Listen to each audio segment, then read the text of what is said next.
They call me cold now. The new arrivals, the ones who don't know the whole story, they whisper it when they think I can't hear. Emma Reeves, cold as her old man. Sometimes they add more colorful descriptions. Ice Queen, the calculator, Reeves 2.0. I've heard them all. I'm sitting by the fire in my cabin at the Colorado settlement, watching snow fall outside my window like ash from a dead world. It's been 10 years since I lost him. 10 years since Marfa. 10 years since the world learned what I already knew, that in the apocalypse, only the cold-hearted keep their promises. The good people? They died first. Always did. Always will. In my hands, I'm holding a photograph. It's creased and faded. The edges worn from a decade of holding, of touching, of remembering. Dad, Mom, David, and me.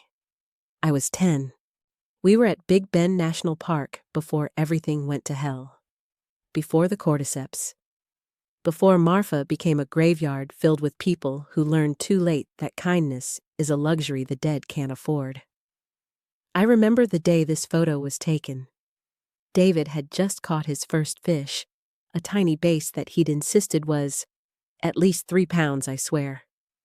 And Dad had laughed, actually laughed, something he didn't do much even before the world ended. Mom had packed sandwiches and lemonade, and we'd sat by the Rio Grande pretending we were the only family in the world. In a way, I guess we were practicing. Everyone in the camp called my father a monster. They said he had no heart, no conscience, no humanity left. Just a gun and rules nobody wanted to follow. Rules written in other people's blood. They said he let people die without blinking, that he killed his own son and didn't shed a tear, that he watched his wife turn into one of those things and pulled the trigger himself. They were right about all of it, and they were wrong about everything that mattered. He had a heart. God, did he have a heart? He just buried it so deep, locked it away so tight that only one person could see it. Only one person understood that every cold decision, every brutal choice, every time he said no, when everyone else begged him to say yes, it all came from the same place. Love. Terrible, desperate, all-consuming love for the one thing he had left. And that person was me. This is his story. Our story. The one the world got wrong. The one they'll probably keep getting wrong long after I'm dead. But I'm writing it down anyway. Because someone should know. Someone should understand that John Reeves wasn't a monster. He was just a father who ran out of choices. My father wasn't always the man they feared. Once upon a time, God, that sounds like a fairy tale, doesn't it? Once upon a time, back when fairy tales still existed, John Reeves was just a small-town veterinarian in Marfa, Texas. Population, 1,800, give or take a few stubborn holdouts who refuse to update their census data. Marfa. You've probably never heard of it. Most people hadn't, unless you were into minimalist art installations or those weird mystery lights that supposedly appeared in the desert. It was the kind of place where everybody knew everybody's business, where you couldn't buy groceries without running into 3 people you went to church with, 4 people who'd gossip about what you bought, and at least 1 person who'd ask why you weren't at church last Sunday. Desert stretched in every direction, the kind of empty that made you feel both free and trapped at the same time. Like you could run forever and never reach anywhere, or like the horizon itself was a cage. Dad used to say that about Marfa. It's the kind of place you either love so much you'll never leave, or hate so much you can't leave fast enough. He loved it. Mom loved it. Even David and I loved it. In that unconscious way kids love things before they understand what love actually costs. Dad's clinic was on the east side of town, a squat building with peeling paint that said Reeves Veterinary Practice in letters that had faded from red to pink over the years. He'd bought the place from old Doctor, Nee Martinez back in 2018, when I was still too young to remember anything except the smell. God, that smell. Antiseptic and hay and wet dog and something else. Something medical and sterile, but also alive. It was the smell of healing, Dad used to say. The smell of hope. Inside, it was organized chaos. The waiting room always had at least one border collie, usually owned by the Walker family who ran the cattle ranch 20 miles out. Mrs. Walker would sit with her knees pressed together, hands folded in her lap, while her dog, always named something ridiculous like Lieutenant Biscuits or Sir Barks-a-Lot, would pace and whine and generally make everyone else's pets nervous. The exam rooms were small but clean. Dad was particular about clean. "You can't heal in filth," he'd say, scrubbing down every surface until it gleamed. "Doesn't matter if it's $1 million hospital or a small-town vet clinic. Clean is clean, and dirty is death." I didn't understand that then. How prophetic those words would become. I loved that place. Loved it more than school, more than birthday parties, more than anything except maybe my family. After Mom picked me up from Marfa Elementary, we'd stop by the clinic, and I'd spend the afternoon being Dad's assistant, which mostly meant handing him things he could have easily reached himself and asking questions he'd patiently answer for the 100th time. "Emma, hand me the syringe." I'd pass it to him with the careful precision of a surgical nurse, even though I was only 10 and probably getting in the way more than helping. But Dad never made me feel like I was in the way.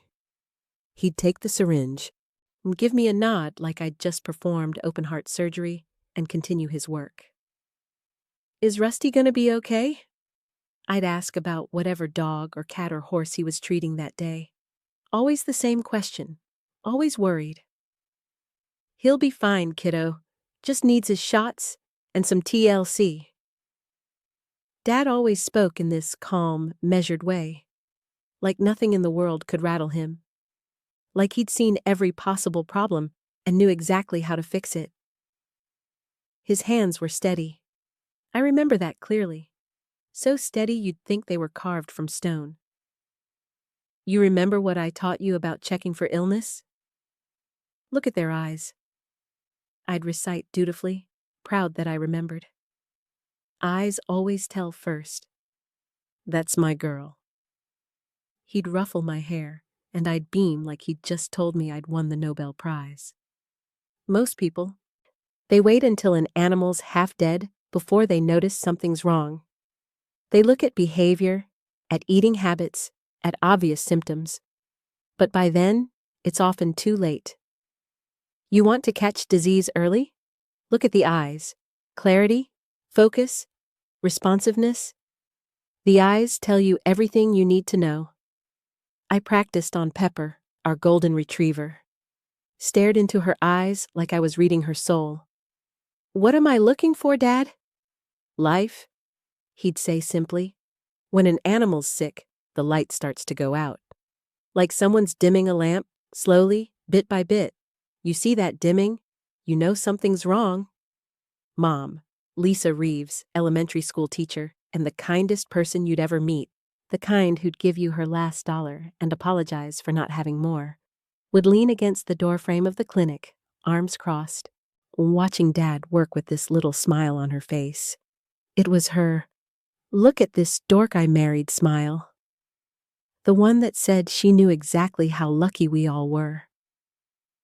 "You're turning our daughter into a vet," she'd tease, her voice warm with affection. "Could be worse," Dad would reply without looking up from whatever animal he was examining, his hands moving with practiced precision, checking ears, teeth, reflexes. "Could be turning her into a lawyer." Mom would laugh, that bright, clear laugh that could make any room feel like summer. And I'd giggle because I didn't really understand the joke, but knew it was funny because adults were laughing. David, my brother, 12 years old and too cool to hang around a vet clinic, would be outside practicing his swing with his baseball bat, dreaming of the majors, I'm convinced he'd be the next Mike Trout or whoever was hot that season. "David!" Mom would call out the door. "Come help your sister clean up." "I'm practicing," he'd yell back. "Coach says if I want to start this season, I need to work on my swing." "Your swing can wait 5 minutes." "But Mom..." "David Reeves, do not make me come out there." He'd slouch in, all preteen attitude and dramatic sighs, like we'd asked him to perform manual labor instead of just sweep the floor. "This is so unfair. None of the other guys have a veterinarian father and a teacher mother who believe in family responsibility," Mom would interrupt, but she'd be smiling. Always smiling. "Besides, Emma helps out every day. You can spare 5 minutes." Emma's weird. She likes hanging out with sick animals. "I'm not weird," I'd protest. "I'm learning. Learning to be weird." "Boys," Dad would interject, not looking up from his work. "Girls, let's keep it civil." That was us, the Reeves family. Normal, happy, ordinary in all the ways that matter and some ways that don't. We had family dinners where David and I would fight over who got the last piece of garlic bread. We had movie nights where we'd argue about what to watch, and Mom would inevitably choose something sappy that made her cry. We had lazy Sundays where Dad would read the paper, Mom would grade homework, David would play video games, and I'd draw pictures of horses because I was 10, and that's what 10-year-old girls do. God, we were so fucking normal. I miss normal so much it physically hurts. On weekends, we'd have barbecues in the backyard. Our backyard wasn't much, just a square of desert scrub we'd tried to domesticate with some grass that mostly died and a few stubborn mesquite trees that refused to give us shade, but it was ours. Dad would man the grill, flipping burgers with one hand and holding a Shiner Bock with the other, telling the same dad jokes he'd been telling since David was born. Why did the Scarecrow win an award? Because he was outstanding in his field. He'd laugh at his own joke every single time, and Mom would roll her eyes but smile anyway. Mom would make her famous potato salad, the one with the secret ingredient she refused to tell anyone, though David swore it was dill pickles and I was convinced it was love. She'd hum while she worked, old country songs she'd learned from her grandmother, and the kitchen would smell like home. David would complain about having to set the table, dragging his feet, and making the kind of noises only 12-year-old boys can make. This combination of sigh and groan that communicated maximum suffering. "Why do I always have to set the table? Emma never sets the table." "Emma's 10, Mom would point out, completely reasonable. "When I was 10, I had to set the table." "When you were 10, Emma was 8. Someone's got to do it." "This family is oppressing me." Dad would chuckle from his position at the grill, smoke rising around him like he was performing some ancient ritual. "Kid, wait until you have to pay taxes, then we'll talk about oppression." "What are taxes?" I'd ask, because I was 10 and genuinely curious about everything. "The government's way of making sure you never forget they exist," Dad would say, and Mom would shoot him a look. "John, don't fill her head with your libertarian nonsense." "It's not nonsense, it's financial reality. It's anti-government rhetoric that she doesn't need to hear." "Teaching kids about taxes is anti-government? What's next? Teaching them to read is anti-authority?" They'd banter like that, back and forth, the kind of comfortable arguing that comes from years of marriage and mutual respect. I'd chase Pepper around the yard until I was out of breath, the dog's tongue lolling out as she pranced just out of reach, always making me work for it. "Emma, honey, come eat before it gets cold," Mom would finally call, and we'd all converge on the picnic table Dad had built from scrap wood, not level, slightly wobbly, but sturdy enough to hold our family. We'd sit around that table, paper plates because Mom didn't want to do dishes, plastic cups for the same reason, and Dad would ask about our week. School, friends, baseball practice, the mundane stuff that becomes precious when you lose it, when you'd give anything to have one more dinner, where the biggest concern was whether David's team would make playoffs or whether Mrs. Henderson would finally give me an A in math. "So, Em," Dad would say, spearing a burger, "how's school going?" "Good. We learned about the water cycle today." "Yeah? Tell me about it." I'd launch into an explanation, probably getting half of it wrong, but Dad would listen like I was lecturing at Harvard. He'd nod, ask questions, act fascinated by the most boring elementary school lesson imaginable. That was Dad. He made you feel heard. "And you, David, how's baseball?"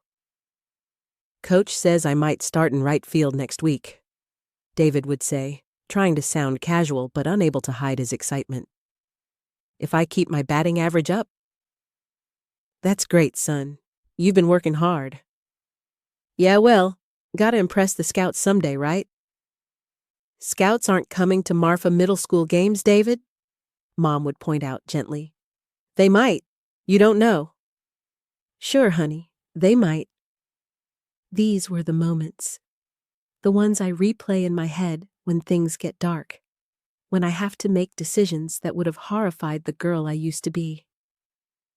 I remember us sitting around that wobbly table, eating overcooked burgers and Mom's perfect potato salad, laughing at Dad's terrible jokes, listening to David's big dreams and my little stories, being a family in the most ordinary, unremarkable, beautiful way possible.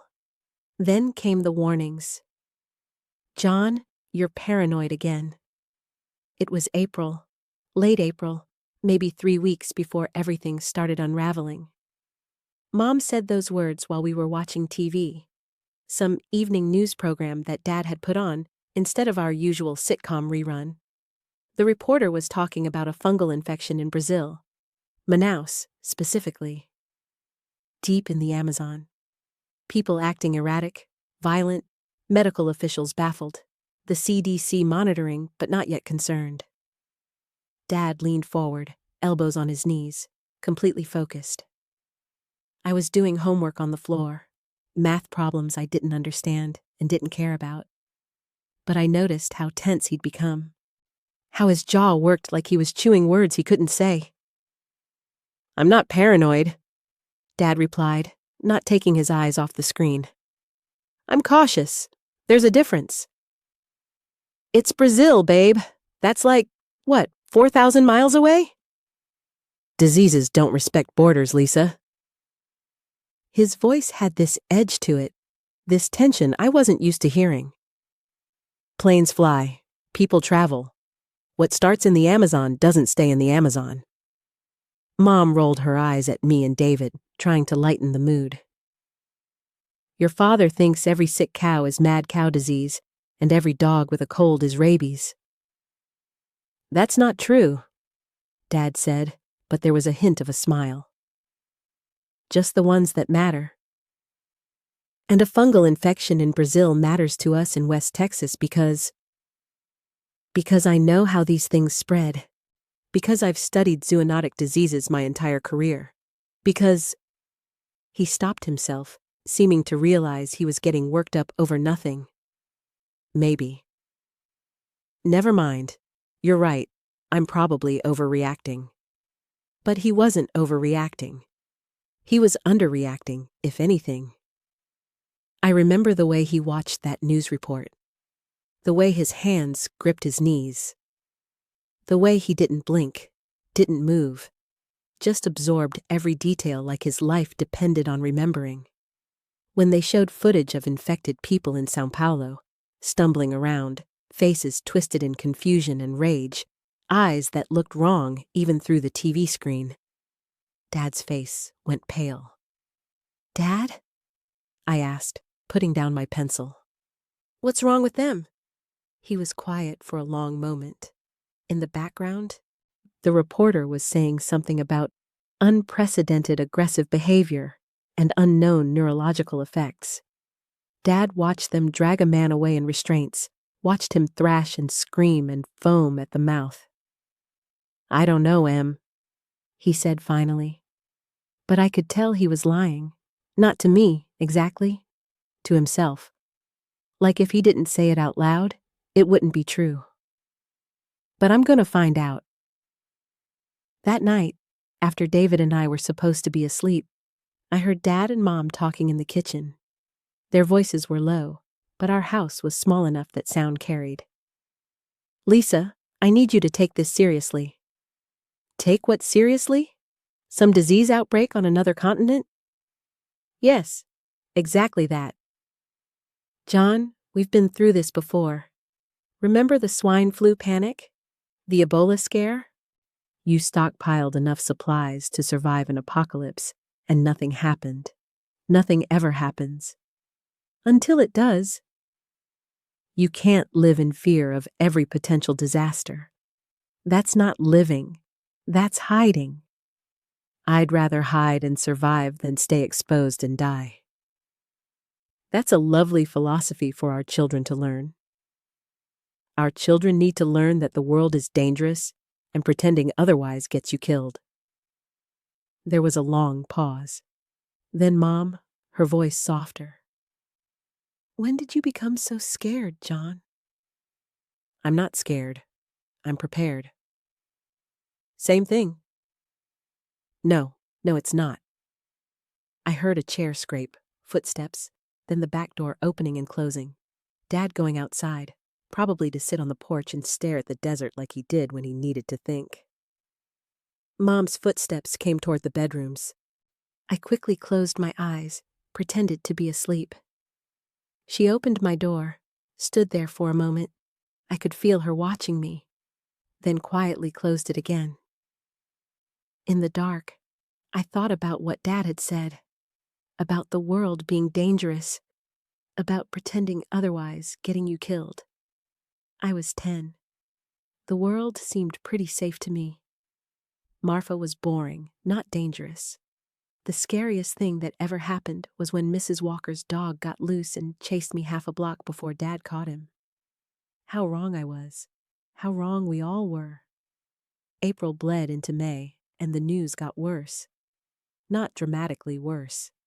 Not obviously worse. Just incrementally worse. The kind of worse you could ignore if you wanted to. The kind most people did ignore. But not Dad. It wasn't just Brazil anymore. Colombia had cases. Venezuela. Peru. Bolivia.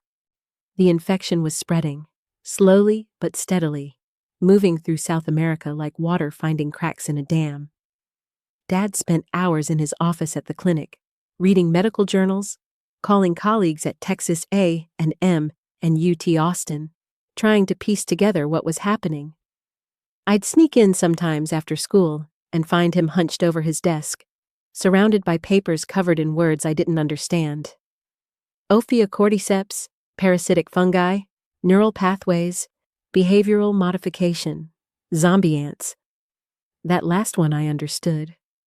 We'd watched a documentary about it in science class. There's this fungus that infects ants, takes over their brains, makes them climb to high places and bite down on a leaf. Then the fungus bursts out of their heads and spreads spores to other ants below. It was creepy, but also kind of cool in that gross nature documentary way. Dad, what's all this? He'd look up, and for a second, I'd see something in his eyes I'd never seen before. Fear. Raw, unfiltered fear. The kind that makes your stomach drop and your skin go cold. Then he'd smile, and it was gone. Buried. Hidden beneath the calm, capable surface he always showed us. Nothing to worry about, kiddo. Just researching. Researching what? Medical mystery. Something scientists are trying to figure out. The thing in Brazil? His smile faltered. You know about that? We saw it on TV. You got all weird. I didn't get weird. You totally got weird. He sighed, pushed back from his desk. Come here. I walked over, and he pulled me onto his lap, something he hadn't done in a while. Not since I'd decided I was too old for lap sitting, but I let him this time, because he looked like he needed it. You remember the documentary about the zombie ants? He asked. The fungus that makes them climb stuff? Right. The Ophiocordyceps fungus. It's one of the most sophisticated parasites in nature. It doesn't just infect the ant, it takes complete control, changes its behavior, makes it do things that benefit the fungus, not the ant. That's creepy. Yeah, it is. And what's happening in Brazil? It might be something similar. A fungus that's mutated, adapted, started infecting humans instead of insects. I thought about that.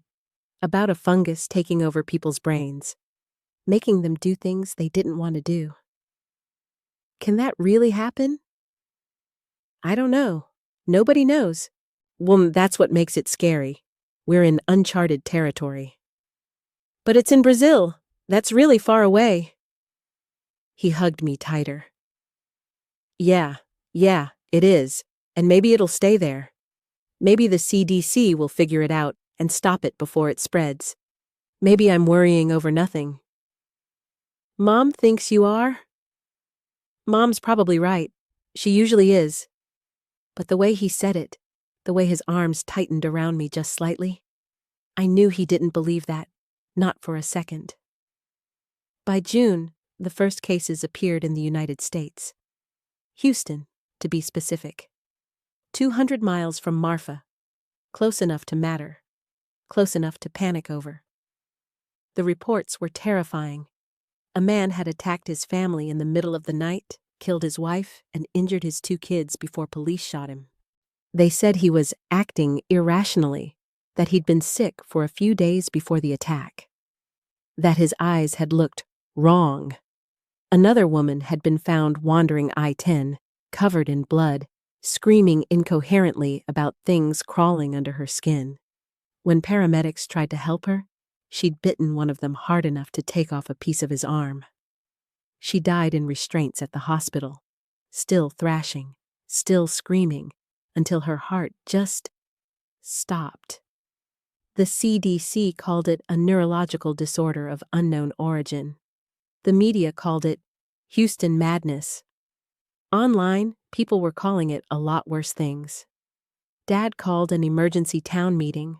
Tom Bradley, Marfa's sheriff, a big man with an even bigger mustache, the kind of guy who looked like he belonged on a recruitment poster for rural law enforcement, was skeptical about the whole thing.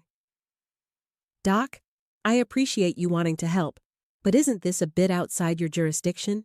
You're a vet, not a people doctor. Diseases don't care about jurisdiction, Dad replied, and I know infectious pathology better than anyone else in this town. No offense, but you handle sick dogs and horses. This is a zoonotic pathogen. Do you know what that means, Tom? Tom's face reddened. He didn't like being talked to like that, especially in front of the 40 or so people who'd shown up to the meeting. Enlighten me. It means it started in animals and jumped to humans. Like rabies, like Ebola, like every major pandemic in human history. And yes, I handle sick dogs and horses, which means I know exactly how these infections spread and what happens when you don't contain them fast enough. The room had gone quiet. People were paying attention now.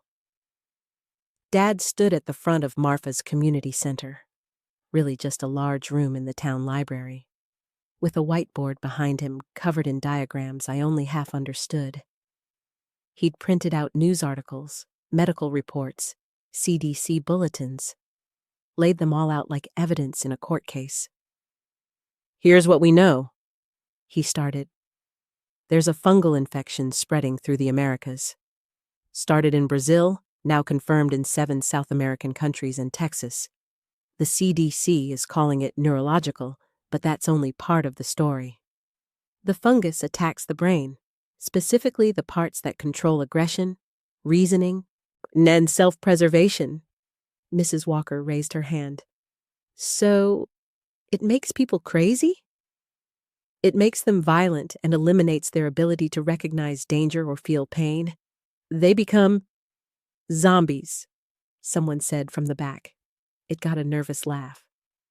I wouldn't use that word, Dad said carefully. But functionally, Yes, they attack anything that moves. They don't stop until they're physically incapable of moving. And worst of all, they spread it through bites. How do you know that? Tom asked. Because that's how cordyceps spreads in insects. Through contact. Through spores. Through... Cordyceps? What the hell is cordyceps? Dad explained. The fungus. The ants. The mutation. The way evolution doesn't care about what should be possible. If something works, nature runs with it. By the time he was done, people looked scared. Actually scared. Some were crying. Others looked angry, like Dad was the problem for pointing it out. So what do we do? Someone asked. We prepare. Now. Dad started ticking off points on his fingers. 1. Establish quarantine protocols. Anyone showing symptoms, fever, aggression, disorientation, gets isolated immediately. 2. Stop accepting outsiders into Marfa. I know that sounds harsh, but every new person is a potential vector. 3. Stockpile supplies. Food, water, medicine. If this gets bad, supply chains will collapse. 4. Arm yourselves. I'm sorry, but that's the reality. If someone's infected, you can't reason with them. You can only stop them. The room exploded in arguments. Too extreme. Too paranoid. Too much too fast. You're talking about turning Marfa into a fortress! Someone shouted. I'm talking about keeping Marfa alive. By shooting anyone who looks sick? By turning away families who need help? Yes. Dad's voice cut through the noise like a gunshot. Yes, that's exactly what I'm saying. Because the alternative is everyone dies. All of us. Do you understand? This isn't the flu. This isn't something you ride out with chicken soup and bed rest. Once you're infected, you're gone. And you'll take everyone you love with you. Tom stood up. I think we've heard enough for tonight. Doc Reeves, thank you for your input, but these are decisions the community needs to make together, democratically. Democracy's great until you're voting on whether to save yourselves, Dad muttered. Let's put it to a vote, Tom said firmly. All in favor of implementing Dr. Reeves's quarantine and security recommendations? Maybe 5 hands went up, out of 40 people. Motion denied. We'll take a cautious but humane approach. Anyone showing serious symptoms will be evaluated by medical professionals. We'll continue accepting refugees on a case-by-case basis, and we'll maintain law and order without resorting to martial law. Meeting adjourned. Dad didn't move. He just stood there at the front of the room, watching people file out, some avoiding his gaze, others glaring at him like he'd just suggested sacrificing their firstborns. Mom came up to him, touched his arm gently. John, you tried. That's all you can do. I tried?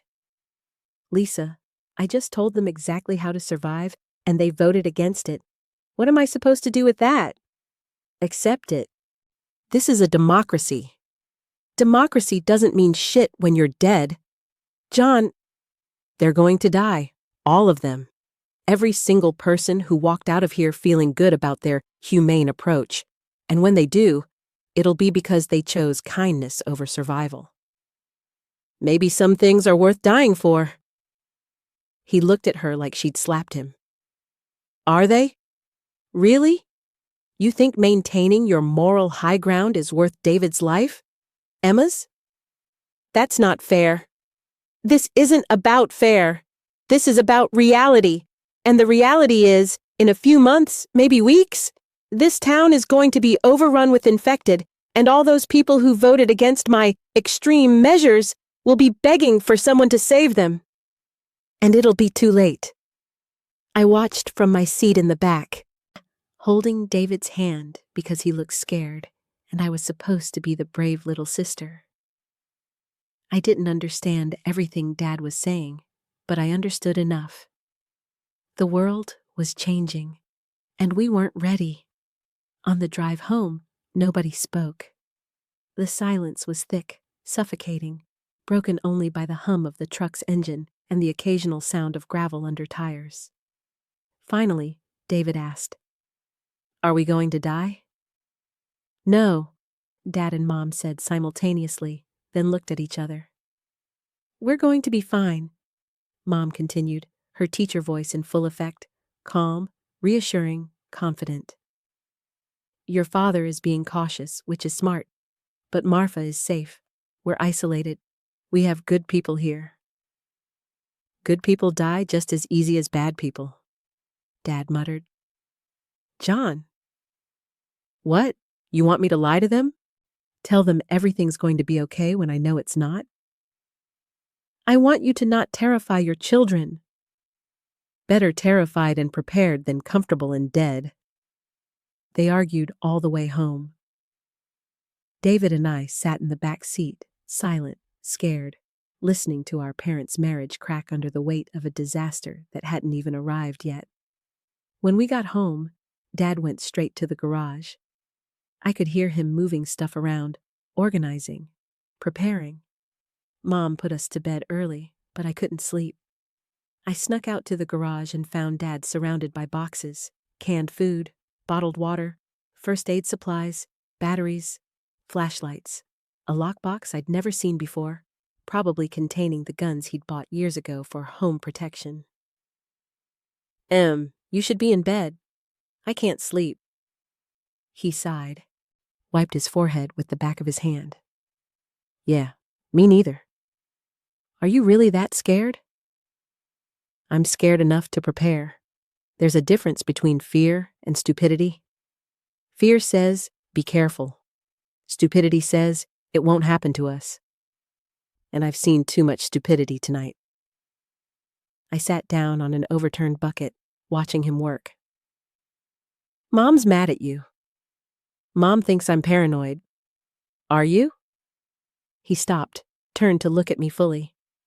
"Emma, you know what kills most people in disasters? It's not the disaster itself. It's not being ready. It's thinking, it won't happen here. Or, someone will save us. Or, we have time. And then time runs out, and they die surprised. I don't want to die. You won't, I promise you that. Whatever happens, whatever I have to do, you're going to live.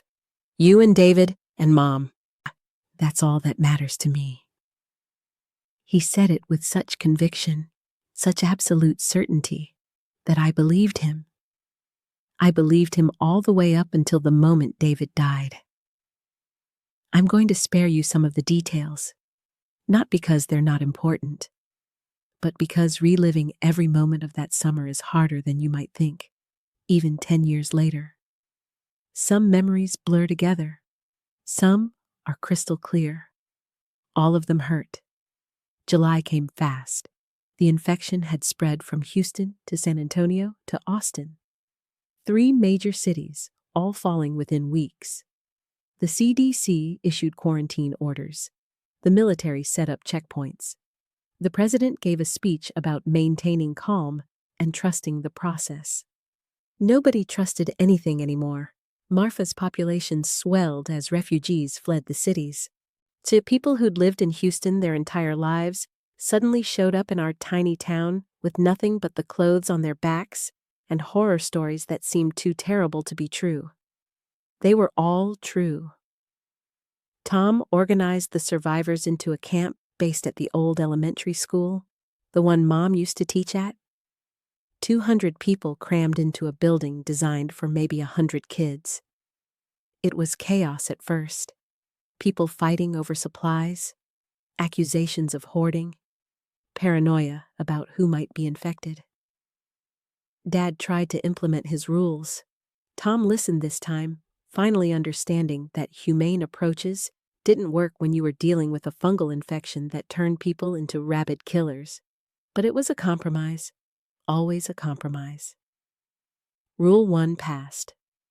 No new refugees without a 3-day observation period. Rule 2 passed. Quarantine anyone showing symptoms. Rule 3, execute anyone who's bitten. Failed. "We're not monsters," Tom said. "There might be immune people. We need to give them a chance. Dad didn't argue. He'd learned that some lessons can only be taught through blood. September 15th, 2026. I'll never forget that date. It's burned into my memory the way some people remember birthdays or anniversaries. For me, September 15th is the day my brother died. A man from El Paso showed up at our gates, fevered and delirious. His name was Carlos. I remember that because I remember everything about that day. Carlos was 40-something, thin, wearing a business suit that was torn and stained. He said he'd walked 60 miles, said his family was dead, said he had nowhere else to go. Dr. Sarah Chen, a pediatrician who'd fled El Paso with her own family, wanted to help him. She was everything Mom was, kind, compassionate, believing in the fundamental goodness of humanity. She saw a sick man who needed care. Dad saw a vector. "He's infected," Dad said flatly, looking at Carlos through the chain-link fence we'd erected around the school. "You don't know that," Dr. Chen protested. "He could just have the flu, or a bacterial infection. We can't turn away sick people without evaluating them first." "Look at his eyes, Sarah." "I am looking at his eyes. I see a scared, sick man who needs help." "Look at the dilation, the blood vessels, the way he can't focus. That's not flu. That's fungal encephalitis." Tom stood between them, trying to mediate. "We'll quarantine him. Doc Chen can monitor him. If he shows signs of turning, we'll deal with it then."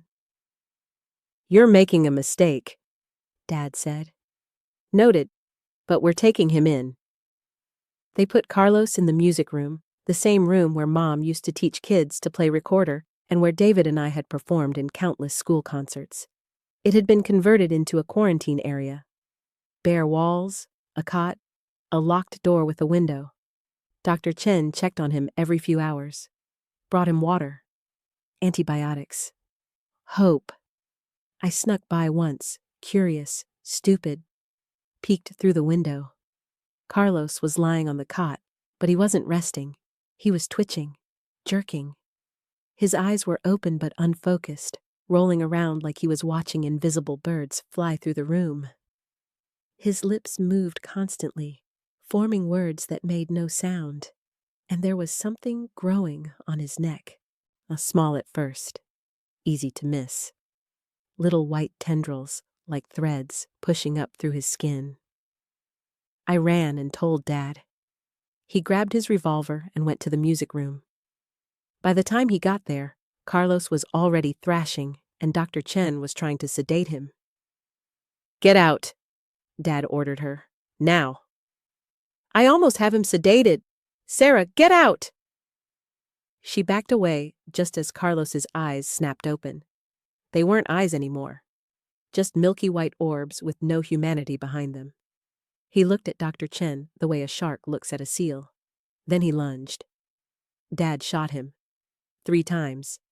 Center mass. Carlos dropped. The gunshots brought everyone running, including David. My brother had been in the hallway, helping sort supplies or something. I don't remember exactly. What I remember is the door to the music room bursting open and Carlos, dead Carlos, walking corpse Carlos, thing that used to be Carlos, stumbling out with blood pouring from the bullet wounds in his chest. He saw David. David froze, 12 years old, brave and stupid the way 12-year-old boys are. He grabbed a broom, a fucking broom, and tried to push Carlos back. Carlos lunged again, faster than anything that should be dead could move, and sank his teeth into David's forearm. My brother screamed. Dad shot Carlos again, headshot this time. Carlos finally stopped moving, but the damage was done. The bite was deep, deep enough that I could see white beneath the red, could see the way David's arm opened up like a mouth. Dad ran to him, pressed his hands over the wound, trying to stop the bleeding. "It's okay, Dad. It's okay," David kept saying, even though his voice was shaking and tears were running down his face. "It's not that bad. It's just a bite." "Don't move," Dad ordered, his own voice steady despite the blood coating his hands. "Sarah! Sarah! I need a tourniquet." Dr. Chen came running with medical supplies. They cleaned the wound, bandaged it, gave David something for the pain. The whole time, David kept insisting he was fine, that it wasn't that bad, that he'd be playing baseball again next week. Nobody had the heart to tell him the truth. We all knew. Within 48 hours, he'd be one of them. Mom refused to believe it. For the first 12 hours, she was almost manic with optimism. The infection takes 72 hours to incubate. That gives us time to find a cure. Dr. Chen is working on it. The CDC might figure something out. We just need time. "There is no cure," Dad said quietly. We were in our tent, David sleeping fitfully in the corner, Mom and Dad talking in voices they thought were quiet, but weren't. "You don't know that." "I do know that. The fungus rewrites brain chemistry. Once it's in your system, it's over. All we can do is make him comfortable and keep him isolated before he turns." "Before he—" "John, that's our son, our baby, and you're already talking about him like he's dead." "He is dead. He just doesn't know it yet." Mom slapped him. The sound cracked through the tent like another gunshot. David stirred, but didn't wake. "Don't you ever say that again. He is not dead. He is sick, and we are going to save him." Dad's face was red where she'd hit him, but he didn't touch it. He didn't react. Just looked at her with those steady eyes that had watched too many animals die to believe in miracles anymore. "Okay," he said. We'll try everything." They tried. God, they tried. Dr. Chen gave David every antibiotic she had. Antifungals, antivirals, steroids, experimental drugs she'd grabbed from her clinic before fleeing El Paso. Nothing worked. Nothing even slowed it down. By hour 36, David started showing symptoms: fever, headache, confusion. By hour 60, he was violent, thrashing against the restraints they'd put on him, screaming words that didn't make sense, trying to bite anyone who came close. By hour 70, he wasn't David anymore. They had guards on the nurse's office, really just a classroom with some medical supplies. Not to keep people out, to keep David in, if it came to that. I wanted to see him. Mom wouldn't let me. "Remember him how he was," she kept saying, crying into her hands. "Don't remember him like this." But I snuck in anyway. The David I saw wasn't my brother.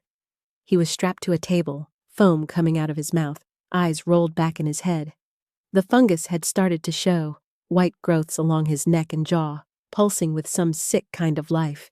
He was making sounds, not words, not human sounds, just noise, animal noise, hungry noise.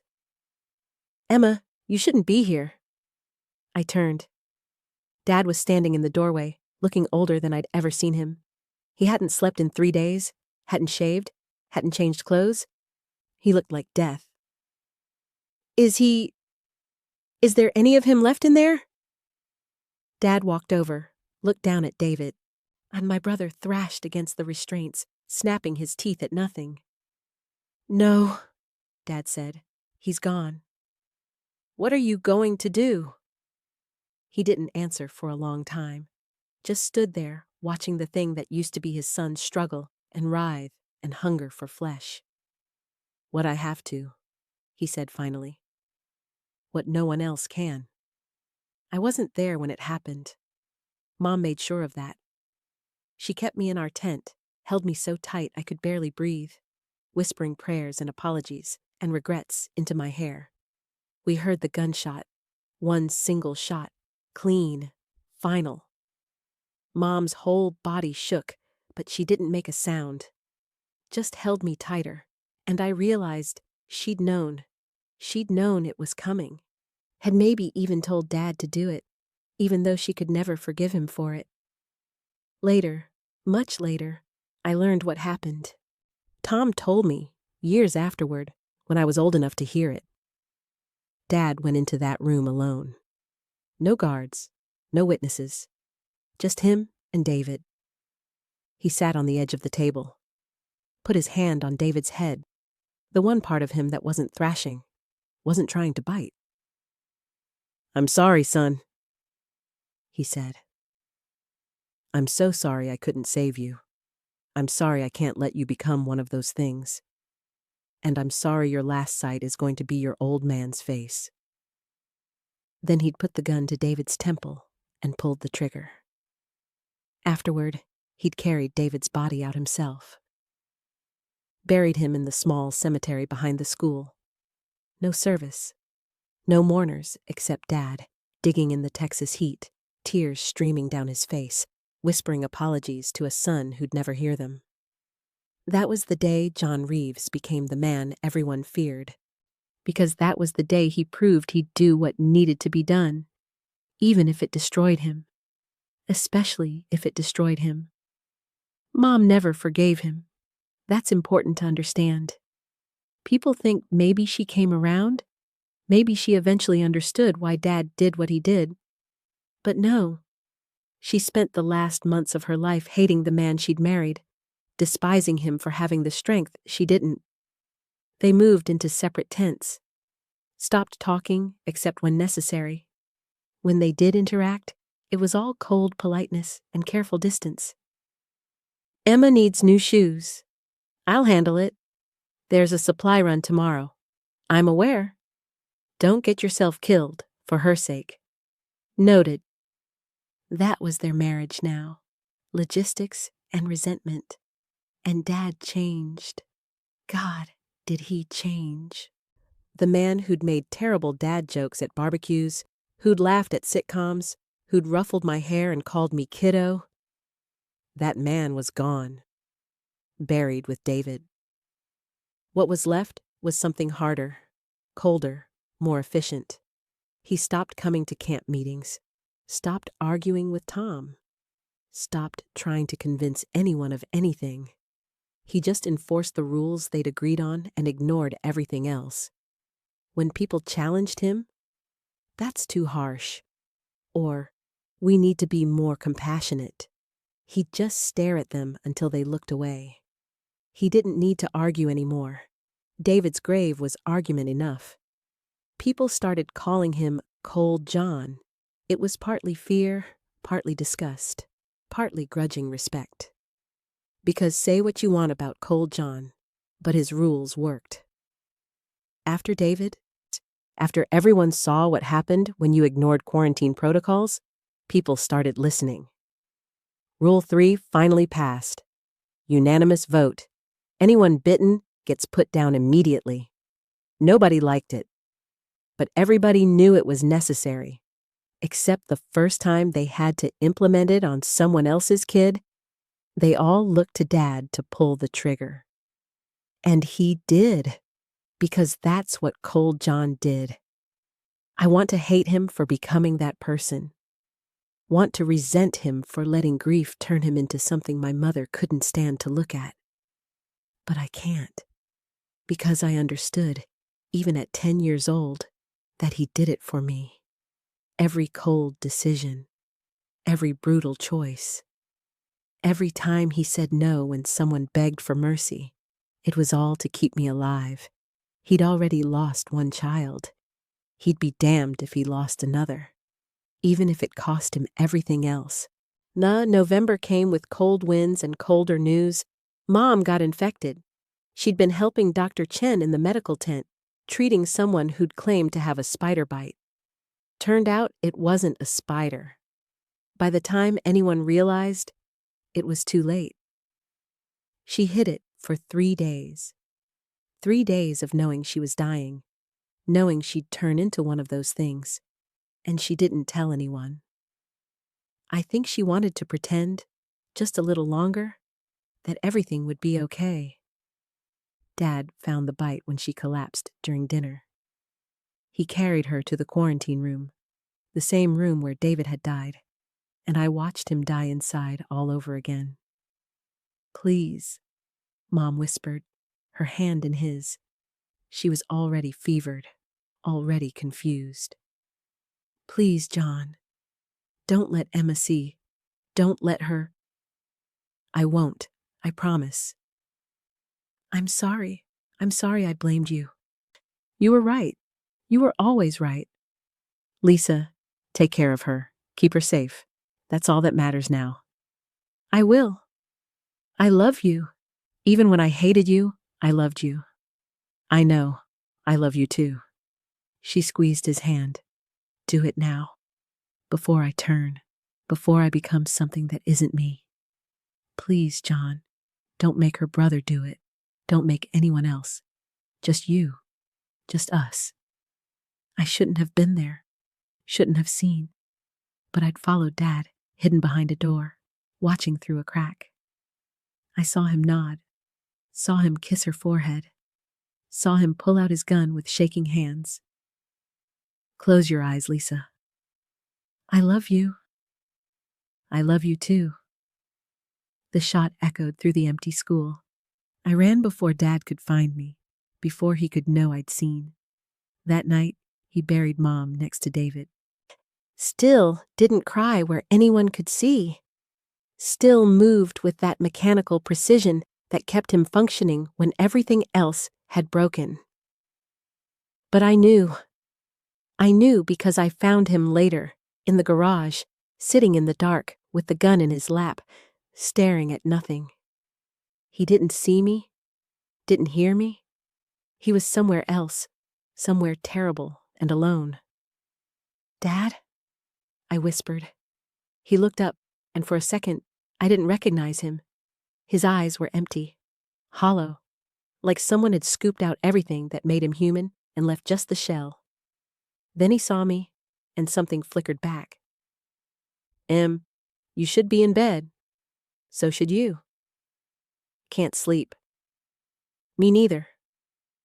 I sat down next to him. We didn't say anything for a long time. Just sat there in the dark, two people who'd lost everything, and trying to figure out how to keep breathing. "I'm all you have left," I said finally. "Yeah. That's a lot of pressure." "Yeah. Are you going to be okay?" He looked at me then, really looked at me. "I don't know, kiddo, but I'm going to keep you alive. That's all I know how to do anymore." "What if I don't want you to just keep me alive? What if I want you to be happy?" "Happiness is a luxury we can't afford." "That's a shitty way to live." He laughed, this broken sound that was more sob than laugh. "Yeah, it is. But it's the only way I know."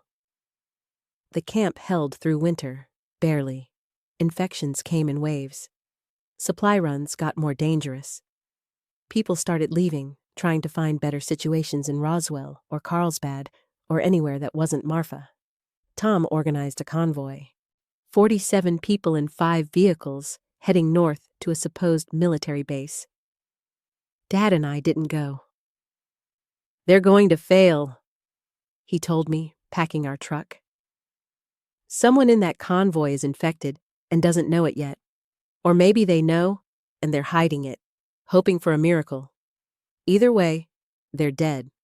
All of them." "How do you know?" "Because it always happens that way. People don't want to believe their loved ones are infected, so they hide it, they cover it up, they hope. And then everyone dies." He was right, of course. 3 days later, we picked up Tom's voice on the radio. "Anyone copy? We're down to 12 people, heading back to Marfa." Then static. Dad made a decision that night. "We're going to help them." "What? Why?" "You said they were going to die?" "They are. But I'm not going to let them die like that, torn apart by infected while they're trapped in their vehicles. Everyone deserves better than that. Even though they never listened to you, Even though they voted against your rules? He looked at me, and there was something in his eyes I hadn't seen in months. Something that looked almost human. Especially then. We drove to Carlsbad first. Dad had been preparing the caverns for weeks, stashing supplies deep in the caves where no infected could reach. He took me down into the darkness, showed me how to survive, how to purify water, how to trap animals, how to tell if someone was infected just by looking at their eyes. Eyes, M. Always the eyes. I remember, Dad. Good, don't forget. He gave me his knife, his pistol, his watch. Everything he thought might keep me alive. You're not coming back, are you? I asked. I was 11 by then, old enough to see through the lies. He knelt down, eye level with me. I have to try to help them. No, you don't. You said yourself they're going to die. Maybe, but if I can save even one person, it's worth it. What about me? What about your promise? You said you'd keep me alive no matter what. And I will, by teaching you how to survive without me. I was crying now, ugly crying, the kind where you can't breathe and snot runs down your face and you don't care. I don't want to survive without you. I want you to stay. He pulled me into a hug. I know, baby, I know, but I can't. You know why? Because you're infected. He stiffened. How did you? I saw the pills. I saw how you've been getting worse. I'm not stupid, Dad. He laughed, this bitter, broken sound. No, you're not. You're the smartest kid I know. Then don't treat me like I am. Don't lie to me. Okay. No more lies. He pulled back, looked me in the eyes. I've been infected for 4 months. Got bit on a supply run. Hid it because I knew if anyone found out, they'd kill me, and then you'd be alone. How long do you have? Days, maybe a week. I'm already feeling it. The anger, the confusion, the hunger. I'm losing myself, Em, bit by bit, and I don't want you to see that. I don't want your last memory of me to be as one of those things. So, you're going to get yourself killed, saving people who hate you. Pretty much, yeah. That's stupid. Probably. But it's the only way I know how to make sure you get out of this. If I go back to Marfa, if I help Tom and the others escape, they'll head north. They'll find other survivors. And when you leave here, you can follow their trail. Find safety. What if I don't want to? What if I want to stay here with you? Then I'll lock you in this cave and throw away the key. You wouldn't. I would. Em, you're the only good thing I've done in this whole disaster. Everything else, every person I've failed to save, every harsh decision, every time I chose survival over compassion, it was all for you. Don't make it meaningless by getting yourself killed on some noble gesture. I wanted to argue, wanted to scream, wanted to hit him and hug him and beg him to stay. Instead, I said, promise you'll come back. Promise. Even if it's a lie, just promise. He looked at me for a long moment, then, I promise. We both knew he was lying. We both needed to hear it anyway. I never saw him alive again. I stayed in those caves, like he told me, counting the days, hoping against hope that he'd come back. On the 7th day, I heard explosions in the distance. Gunfire. Then silence. I waited another 3 days before leaving. Found Marfa burned, the camp destroyed, bodies everywhere, infected and human both. In the center of it all, I found Dad's truck, burned out, surrounded by dozens of infected corpses. Tom found me wandering through the ruins. He was one of 12 survivors. He told me what happened, how Dad had driven a truck full of gasoline into the horde. How he'd created an opening for them to escape. How he'd stayed behind, not buying them time with his life. "He saved us," Tom said, tears streaming down his weathered face. "Cold bastard saved us, and I never even thanked him." I didn't cry. Couldn't. I'd cried myself dry over the past 10 years. Instead, I just nodded and asked Tom where they were headed. "North, Colorado. Heard there's a settlement there. Real walls, real safety. You should come with us." So I did, and that's where I am now. 10 years later, running the same kind of camp Dad ran in Marfa. Making the same cold decisions, being called the same names. Last week, that girl showed up at our gates, 14 years old, fevered, bitten. She begged us to let her in, swore she wasn't infected, cried and pleaded and promised she'd be fine. I looked at her eyes, saw the cloudiness, the dimming light.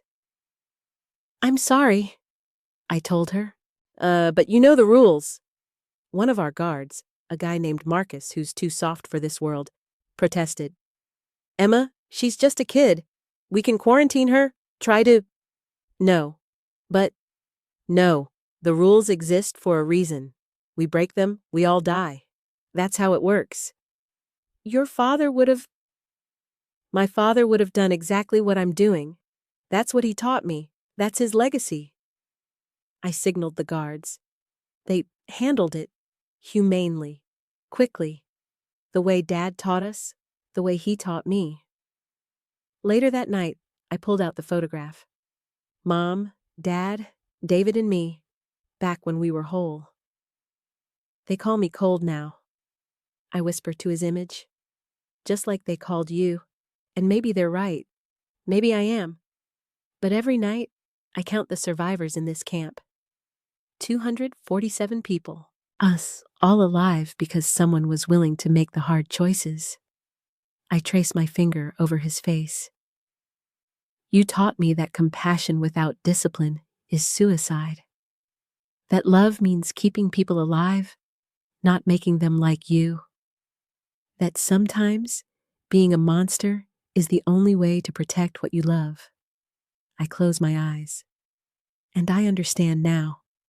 I understand why you became what you became. Why you let Mom hate you. Why you pushed everyone away. Because you had one job, keep me alive. And you did, at the cost of everything else. At the cost of yourself. Opening my eyes, I look out at the settlement, at the children playing, at the families living, at the future Dad bought with his last breath. I don't hate you. I could never hate you. Because I'm you now. Cold. Hard. Making decisions no one should have to make. And you know what? I'm okay with that. I stand up, put on my coat, head for the door. Someone needs to take the night watch, and I've learned from the best. Thank you, Dad, for teaching me how to survive, for showing me that love isn't soft words and gentle touches. Sometimes love is cold decisions and hard truths. I step out into the snow. Sometimes love is a promise kept, no matter the cost. There's a kid in the settlement named Tommy. He's 10, same age I was when everything fell apart. He reminds me of David sometimes, in the way he swaggers around thinking he's invincible, in the way he talks about the future, like it's promised to him. His mother died last year, infected. I had to be the one to tell him she wasn't coming back. "Can I see her?" he'd asked, tears streaming down his face. No. "Why not?" "Because she's not your mother anymore. And if you see her like that, it'll replace every good memory you have of her." "But I want to say goodbye." "Then say it now. Say it to the mom you remember, not the thing she became." He'd hated me for it. Still does, probably. But 6 months later, he came to me during night watch. "Miss Emma?" "Yeah, Tommy? Were you right about not seeing my mom?" I looked down at him, this kid trying so hard to be tough, trying so hard not to cry. I don't know. Maybe. But it's the choice I made for you, because I remember what it's like to see someone you love turn into something else. And I wouldn't wish that on anyone. He nodded slowly. My dad says, you're like your father. Says you're cold. Your dad's probably right. Is that a bad thing? I thought about it, really thought about it. Being cold means making decisions that hurt. It means choosing who lives and who dies. It means being hated by people you're trying to save. So yeah, it's bad. But you know what's worse? What? Being warm and watching everyone die because you were too nice to do what needed to be done. Tommy processed this. Is that what happened to your dad? He had to choose? Every single day. And every single day he chose me, even when it cost him everything. Do you miss him? The question hit harder than I expected. Every day. Was he a good dad? I looked out at the darkness beyond our walls, at the infected that still shambled through the wastelands, at the world my father had tried so hard to prepare me for. He was the best dad I could have asked for, not because he was kind or gentle or made me feel safe, but because he taught me how to survive when he was gone. And that's the greatest gift anyone can give. Tommy stood there for a while, thinking. Then, if something happens to me, if I get infected, will you do for me what your dad did for David? My breath caught. Tommy, I need to know. I need to know someone will. That I won't become one of those things. I knelt down, looked him in the eyes. Yes, I promise. If it comes to that, I'll make sure you don't suffer. That you don't become something you're not. He hugged me then, this fierce, desperate hug that said everything he couldn't put into words. Thank you, Miss Emma. You're welcome, kid. That's the thing about this world, about survival. It's not about the strong or the smart or the lucky. It's about the ones willing to carry the weight, willing to make the promises that break your heart to keep. My father carried that weight for me. Now I carry it for kids like Tommy, for the 247 people in this settlement who call me cold, but sleep safely because someone's willing to be the monster. And maybe that's not heroic. Maybe that's not even good, but it's necessary. And in the end, that's all that matters. Sometimes, late at night, I wonder what Dad would think of me now. Would he be proud? Disappointed? Would he recognize himself in the decisions I make? I like to think he'd understand. That he'd see the cold efficiency, the hard rules, the unwillingness to compromise, and he'd know. This is his legacy. Not the clinic in Marfa, not the happy barbecues or the bedtime stories, or the gentle father who taught his daughter about animals. This is what he left me. The knowledge that survival isn't pretty, that love isn't soft, that keeping promises means becoming someone you never wanted to be. I found a journal once, hidden in the supplies Dad had stashed in Carlsbad. He'd written in it during those last months. Most of it was practical. Supply inventories, infection protocols, survival strategies. But on the last page, dated the day before he left me in the caverns, he'd written something else. Emma, if you're reading this, I'm gone. And you're alive. That's all that matters. You're going to be angry. You're going to think I abandoned you, that I chose strangers over my own daughter. But that's not true. I chose you. I always chose you. Every cold decision, every harsh word. Every time I said no when everyone else said yes, it was all for you. The world is going to call you cold. Let them. Being cold kept you alive. Being cold is what saved you when warmth would have killed you. I love you more than you'll ever know. more than I knew how to show. And if becoming a monster was the price of your survival, then I'd pay it 1,000 times over. Stay alive, kiddo. That's all I ask. Stay alive and remember, you're stronger than you think, braver than you know, and capable of anything if it means surviving. Eyes always tell first. Look at the world with clear eyes. See it for what it is, not what you wish it would be. And maybe, someday, when this is all over and humanity rebuilds, you can be warm again. You can be gentle. You can be the girl I remember from the barbecues and the clinic and those perfect normal days. But until then, be cold, be hard, be what needs to be done. I'm proud of you. I've always been proud of you. Dad, I keep that page in my pocket. Touch it sometimes when decisions get hard. When I have to choose between compassion and survival. When I have to be the villain in someone else's story. And I think, this is what love looks like in the apocalypse. Not roses and poetry, not soft words and gentle touches, but a father who became a monster so his daughter could live, and a daughter who became a monster to honor his sacrifice.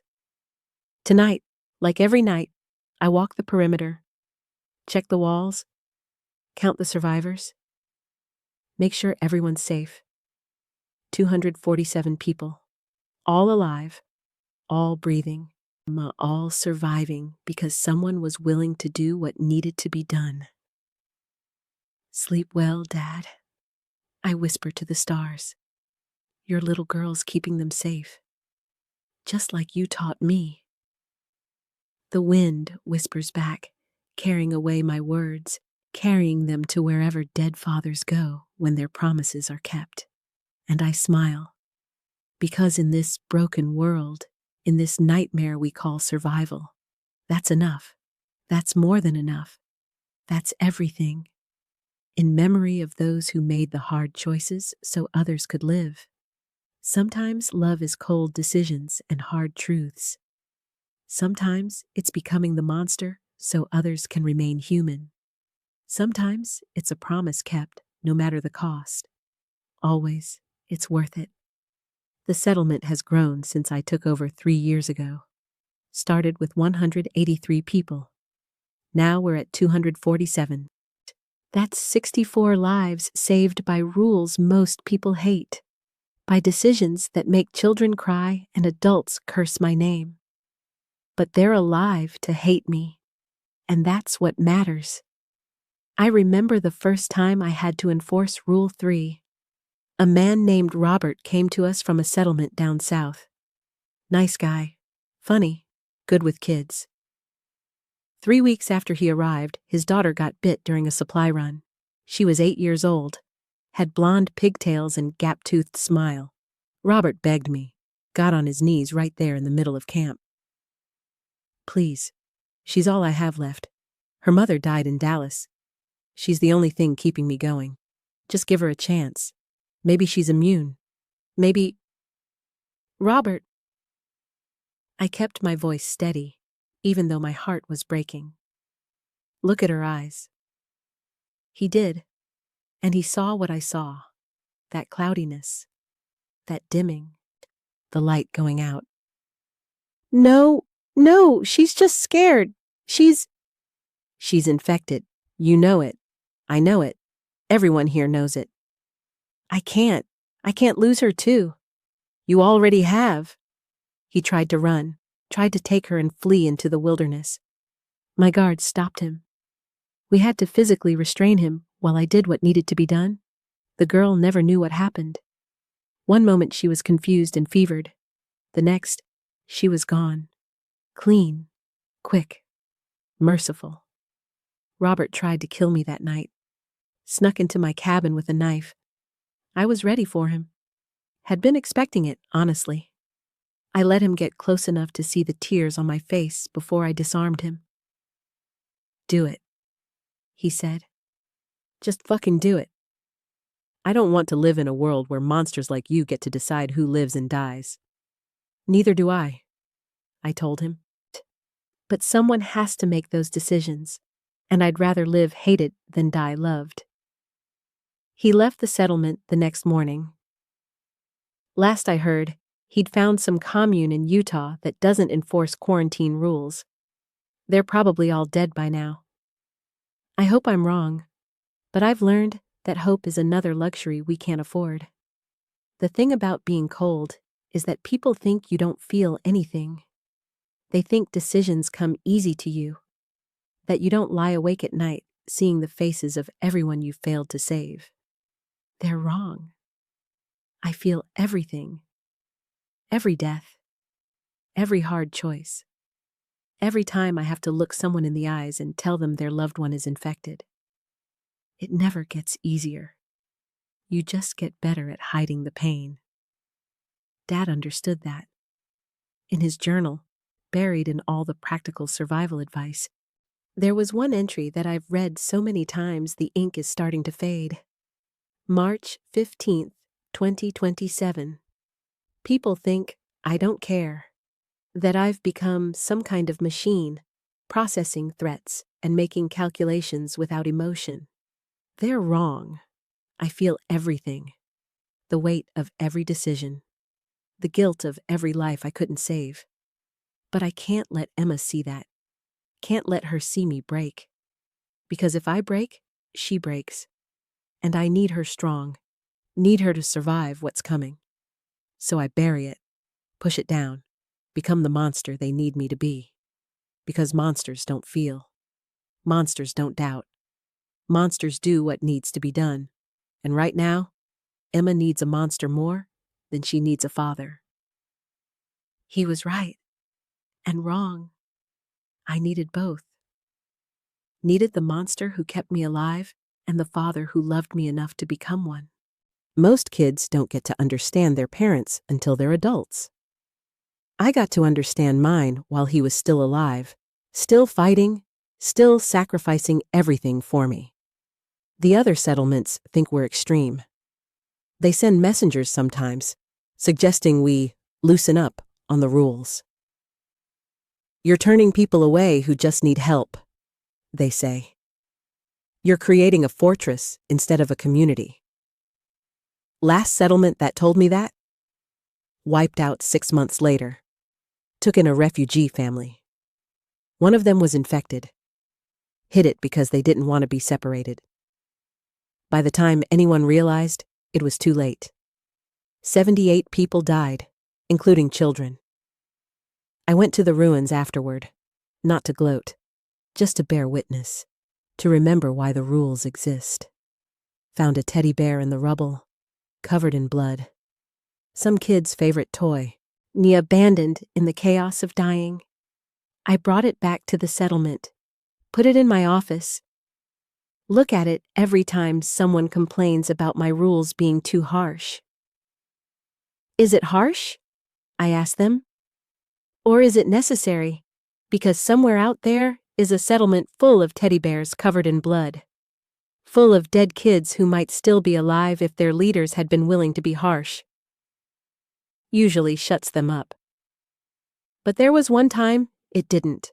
A woman named Patricia, doctor, came from some hospital in Phoenix that fell early in the outbreak. She challenged me in front of the whole settlement. Called a meeting without my permission, stood up, and made her case. Emma Reeves is turning us into animals, she said. We've lost our humanity in pursuit of survival.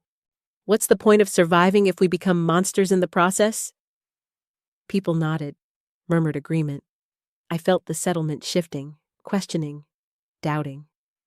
I stood up, looked around at all the faces of people I'd kept alive through the worst outbreak in human history. Patricia makes a good point, I said. We have lost something. Our innocence, our comfort, our ability to pretend the world is anything other than what it is. Brutal, unforgiving, and completely indifferent to whether we live or die. I paused, let that sink in. But you know what we haven't lost? Each other. Look around. Really look. every person in this room is alive because someone made a hard choice. Because someone said no when it would have been easier to say yes. Because someone was willing to be the villain in someone else's story. I pulled out the teddy bear, held it up. This belonged to a little girl named Amy. She lived in a settlement run by people who thought exactly like Patricia. People who believed compassion was more important than caution. Amy died screaming while her mother turned into one of those things. She was 6 years old. The room was silent. So yes, Patricia, you're right. We've lost our humanity. But you know what? Humanity is a luxury you can only afford when you're not worried about survival. And right now, we're still worried, still fighting, still struggling to make it one more day. I set the teddy bear down. When this is over, if it's ever over, we can talk about reclaiming our humanity. We can have philosophical debates about the cost of survival. But right now, today, the only thing that matters is making sure nobody in this room ends up like Amy. Making sure no parent has to watch their child die. Making sure we all get to see tomorrow. I looked at Patricia. So, you want to challenge my leadership? Fine. Call a vote. If the majority wants someone else running things, someone who'll be more humane, I'll step down. But understand this. You won't just be voting against me. You'll be voting against the rules that have kept us alive.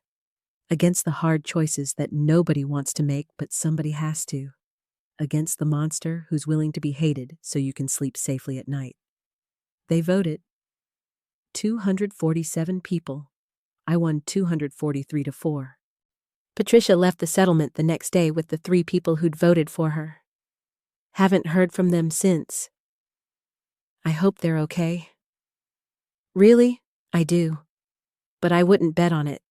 That's the thing about being a leader in the apocalypse. You're always one decision away from losing everything. One moment of weakness. One time you say yes when you should say no. And then people die. And it's your fault for not being strong enough. Dad knew that, felt that weight every single day. I found another entry in his journal, written just a week before he died. I'm so tired. Not physically, though God knows I'm that too. But mentally, emotionally.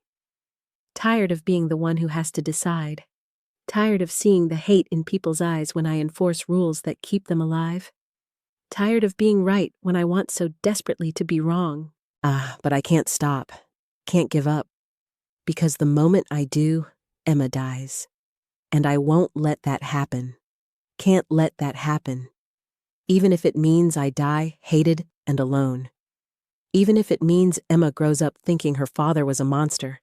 As long as she grows up, that's all that matters. I wish I could tell him I never thought he was a monster. That I understood, even at 10 years old, what he was trying to do.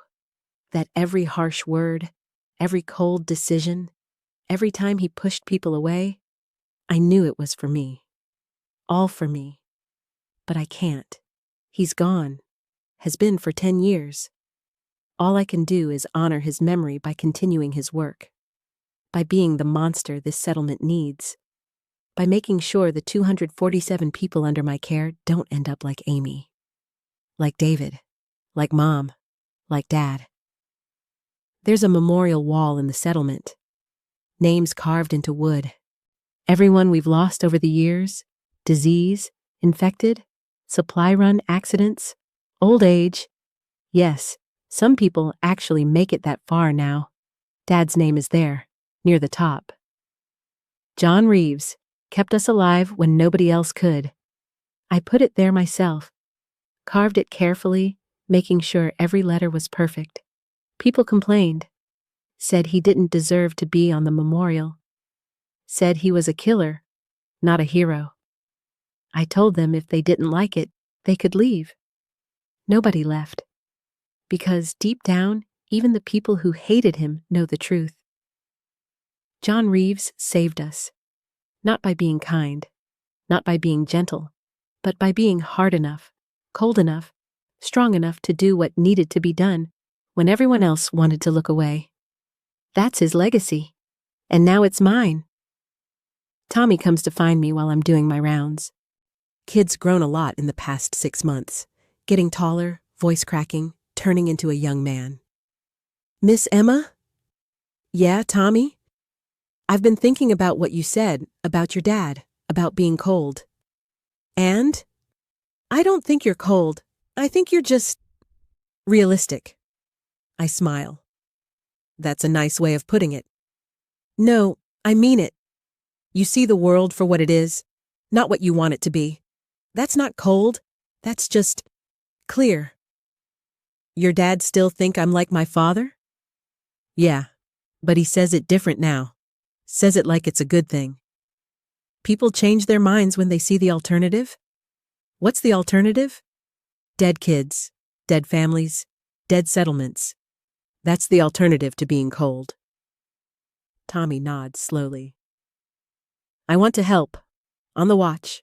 On supply runs. I want to do what you do. You're only 10. You were 10 when your dad taught you to survive. He's got me there. I was 10. Younger than Tommy is now, in some ways. Older in others. Okay, I say. But you start small. Guard duty during the day.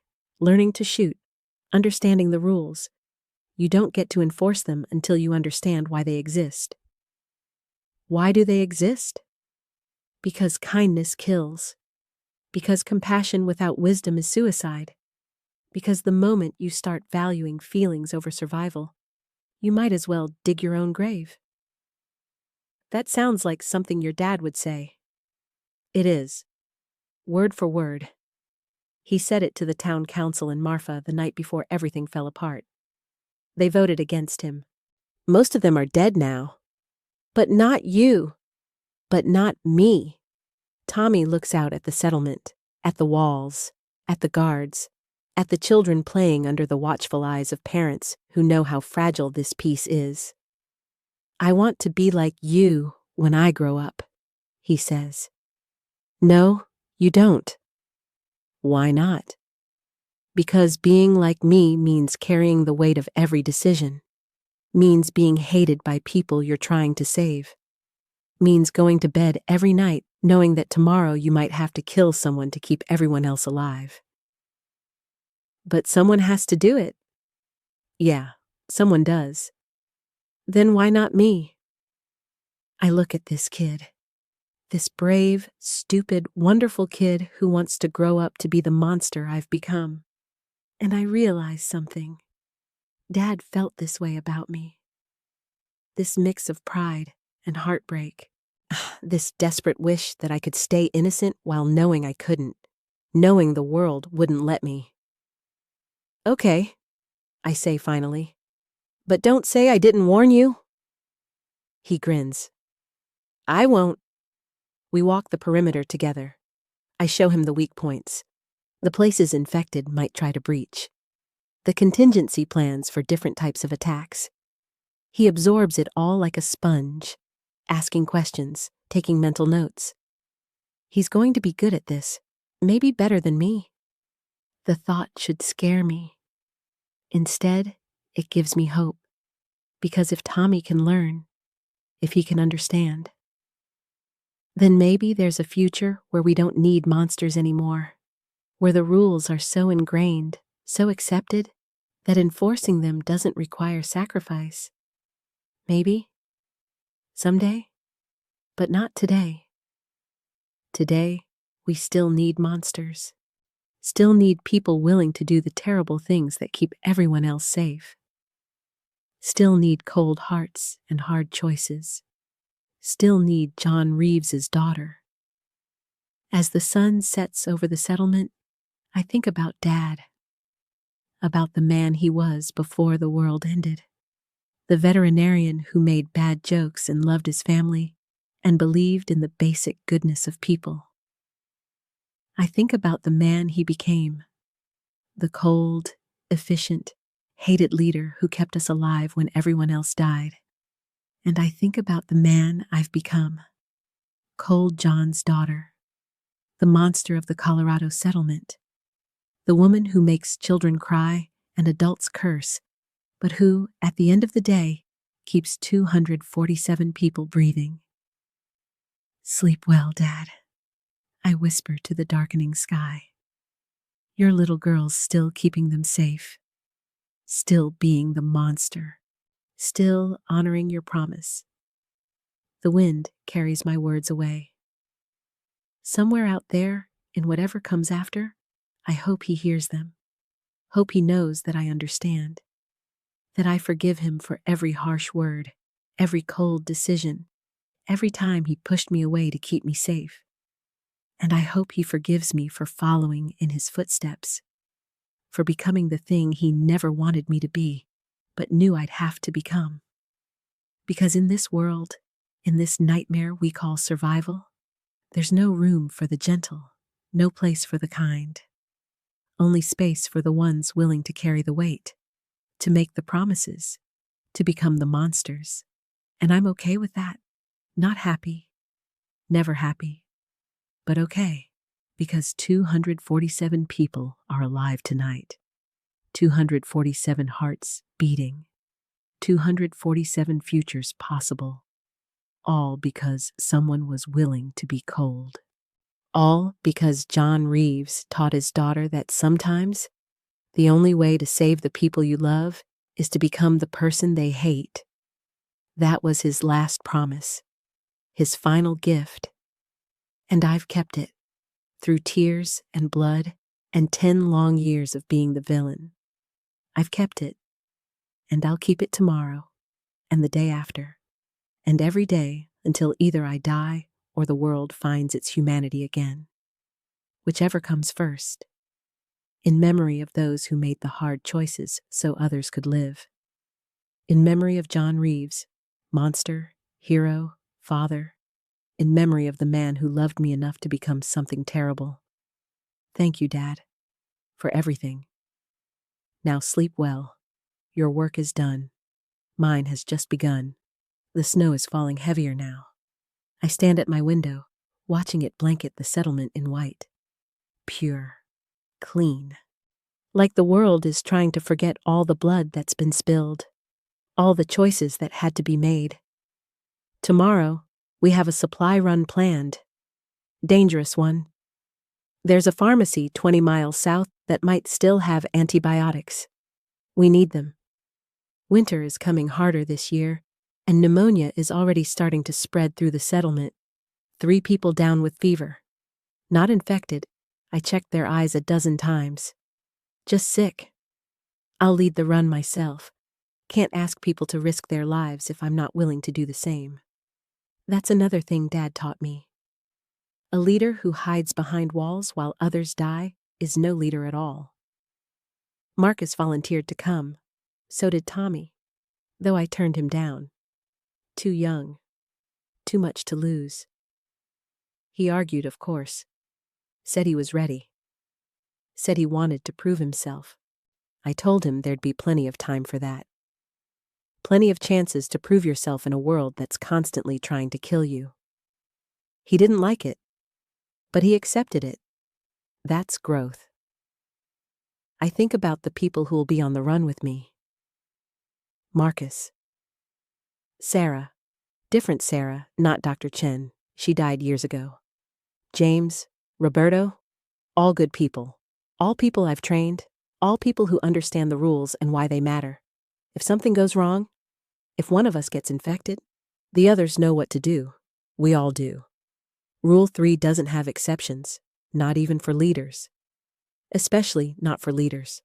I've made my peace with that, with the knowledge that if I get bit, Marcus will be the one to pull the trigger.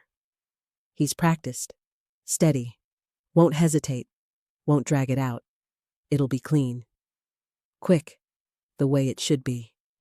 The way Dad did it for Mom, for David, for all the others. There's a certain comfort in that. In knowing that when my time comes, it'll be handled right. That I won't become one of those things. Won't spend whatever's left of my consciousness trapped in a body that's no longer mine, hunting the people I spent my life protecting. Dad understood that fear.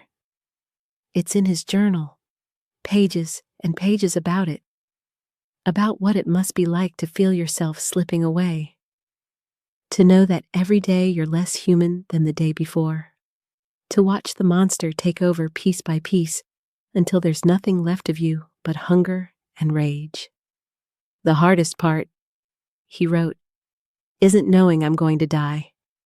I've known that since the day I got bit. The hardest part is knowing I'm going to want to kill Emma.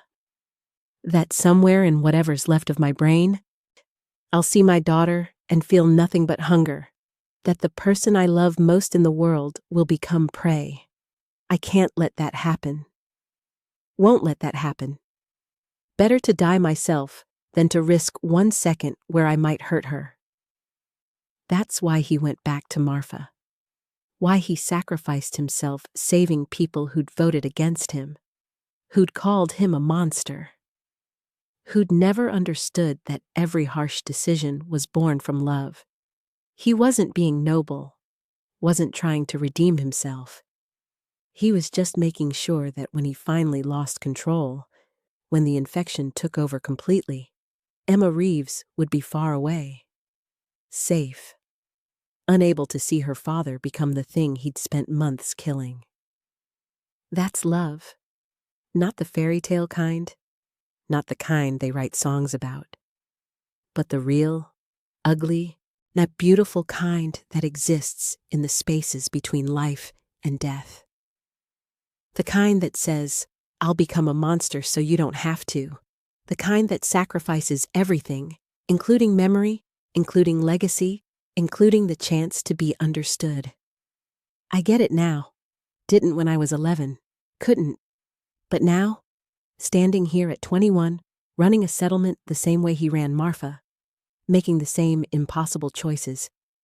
Now I understand. Love isn't measured in how you live. It's measured in how you're willing to die.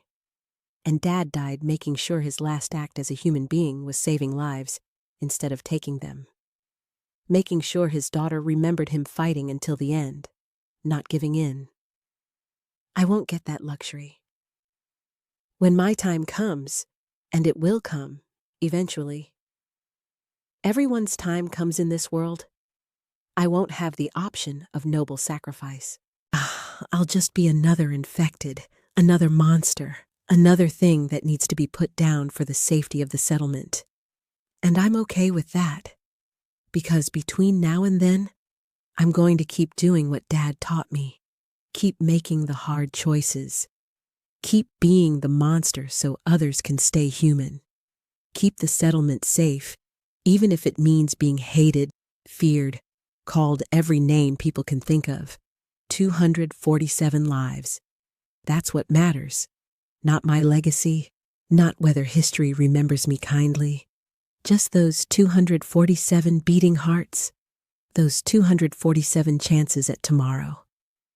Dad didn't get to see old age, didn't get to see me grow up, see me become a leader, see me honor his lessons by keeping people alive. But if he could, if wherever he is has windows that look down on this world, I hope he sees. I hope he sees me standing watch over the settlement, sees me enforcing the rules he died to teach me, sees me being cold when the world demands warmth, hard when everyone else wants soft, realistic when others cling to hope. I hope he sees that his sacrifice wasn't for nothing, that the girl he died protecting grew up to be exactly what she needed to be. Not what he wanted, not what anyone wanted, but what the world demanded. A monster, a leader, a keeper of promises, Cold John's daughter. Tomorrow, I'll lead that supply run. We'll face whatever dangers are out there and we'll come back. Or we won't. But either way, the settlement will survive. Because I've trained others. Because the rules are bigger than any one person. Because Dad taught me that the real trick to survival isn't making yourself irreplaceable, it's making sure your absence won't doom everyone. Tonight, I'll sleep, or try to. The dreams will come, like they always do. Dreams of David thrashing against restraints, of Mom in that quarantine room, of Dad driving into a horde of infected gun blazing, buying time with his life. Dreams of all the people I've failed to save, all the hard choices, all the faces of those who died hating me for doing what needed to be done. But tomorrow, I'll wake up. I'll check on the settlement. I'll count the survivors. 247. Still 247. And I'll know it was worth it. Every nightmare, every hard choice, every time I had to become a little more of the monster and a little less of the girl. Worth it. Because that's what Dad taught me. That's the last promise. Not just to keep me alive, but to teach me how to keep others alive. To pass on the hard lessons. To make sure that when he was gone, someone would still be standing watch. Someone would still be willing to do what needed to be done. And here I stand, 10 years later, still watching, still protecting, still being the monster, still keeping the promise. Thank you, Dad, for the hard lessons, for the cold love, for teaching me that sometimes the cruelest act is mercy, and the kindest act is harshness, for showing me that survival isn't about being liked or remembered fondly. It's about being alive to hate another day. Thank you for becoming a monster so I could learn to be one too. And thank you for loving me enough to make sure I understood that love isn't always gentle. Sometimes it's sharp. Sometimes it cuts. Sometimes it requires becoming something terrible so that the people you love can remain human. That's the last promise. Not a promise to be good. Not a promise to be kind, but a promise to survive, to endure, to keep going when everyone else gives up, to be cold when the world needs cold, to be hard when the world demands hard, to be the monster when monsters are what keeps people alive. I am Emma Reeves, daughter of John Reeves, Cold John's daughter, monster of the Colorado settlement, and I am keeping my father's last promise, one day at a time, one hard choice at a time, one life saved at a time, until either I fall or the world finds its humanity again. Whichever comes first. The snow continues to fall. Somewhere in the distance, an infected screams. My radio crackles, a guard reporting movement near the south fence. I grab my rifle, pull on my coat, and head out into the night. Because someone has to watch. Someone has to protect. Someone has to be willing to pull the trigger when pulling the trigger is all that stands between life and death. And I learned from the best. Sleep well, Dad. Your promise is kept. Your daughter stands watch. And tomorrow, like every day, I'll do what you taught me. I'll be cold. I'll be hard. I'll be what needs to be done. Because that's love. That's sacrifice. That's what it means to keep a promise when the world is ending. And I'll keep it. Until my last breath. Just like you. Hey everyone, it's me. I wanted to take a minute here at the end to talk about this story and why I wrote it. So, full transparency. I've been working on this one for the past few weeks, and it absolutely wrecked me emotionally. Like, I'm talking sitting at my desk at 2 a.m., staring at the screen, genuinely tearing up over these characters that I created. Which is wild, right? But that's kind of the point. I wanted to write something that explores what love actually looks like when everything goes to hell. Not the romantic comedy version, not the Hollywood version, but the real, ugly, complicated version where loving someone means making choices that hurt. Where being a good parent might mean becoming the villain. Where sacrifice doesn't look noble. It just looks cold and harsh and wrong to everyone watching. Because I've been thinking a lot lately about the people in our lives who made hard choices for us. Parents who worked jobs they hated to keep us fed. Teachers who pushed us when we wanted to quit. Friends who told us hard truths when everyone else was lying to make us feel better. Those people don't always get thanked. Hell, sometimes they get resented, but looking back, you realize they loved us enough to be hated for it. That's John Reeves. That's this story. A father who understood that in the worst circumstances, the kindest thing you can do for someone you love is to become whatever they need you to be, even if it means they'll never understand. Even if it means they'll grow up calling you a monster. And Emma, man, Emma broke my heart to write, because she's all of us who had to grow up too fast, who had to learn lessons no kid should learn, who inherited trauma and responsibility and had to figure out how to carry it without breaking. She's doing her best with the tools she was given, and yeah, those tools are pretty fucking harsh, but they're the ones that kept her alive. I also wanted to explore this idea that keeps me up at night. What happens to morality in a world where being moral gets you killed? Like, we all want to believe we'd be the heroes in the apocalypse, that we'd maintain our humanity and compassion no matter what. But would we? Should we? If being kind means watching your kid die, are you still supposed to be kind? I don't have answers. I just have John Reeves making impossible choices and Emma learning to live with them. Anyway, if this story hit you the way it hit me, I'd really appreciate your support. Writing these takes time, a lot of time. This one clocked in at over 85,000 characters, which is basically a novella. I do this because I love storytelling, and because I love knowing that somewhere out there, someone's listening to this at 2 a.m., maybe driving home from work or trying to fall asleep, and feeling something real. If you want to help me keep making these stories, there's a donation link pinned in the comments below. Even $1 helps. Seriously. It tells me that what I'm doing matters.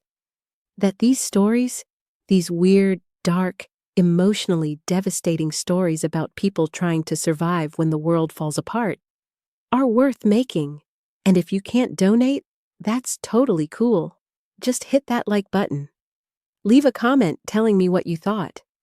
Share it with someone who you think would appreciate a story about complicated love and impossible choices.